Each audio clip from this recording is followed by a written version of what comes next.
Hey everyone! Today I'm going to show you how to bypass factory reset protection on any Android phone. The best part? It's completely free and really easy to do. You know when you reset your phone and it asks for your Google account? Well, with this method, we can bypass that step and gain full access to the phone. I've successfully done this on over 100 Android phones. I'll guide you step by step through the process, so don't worry if you're not a tech expert. Just follow along and soon you'll be able to unlock any Android phone without any hassle. So let's get started. Okay, so the next step is to use this website to remove the factory reset protection lock from your Android phone.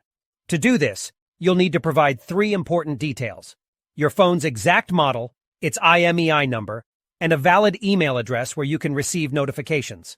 Now you might be wondering how to find your phone's IMEI number. Well, there are several ways to do this. You can check the back of your phone, the original box it came in, or even your carrier's website.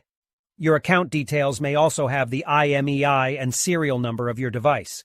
If you have a sales receipt or contract, you may find the IMEI and serial number there. If your phone has a removable battery, you can check underneath it for the IMEI or serial number. However, if your phone doesn't have a removable battery, don't try to remove it or you may damage your device.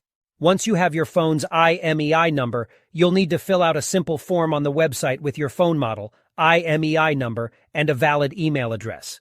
This is where you'll receive a notification when the factory reset protection has been removed. After you submit the form, your request will be processed, and you'll receive an email notification when the factory reset protection removal process is complete. I'll show you an example of what the email should look like by logging into my personal email account. Here's the email I received, saying that the factory reset protection was removed. Let's open it up together.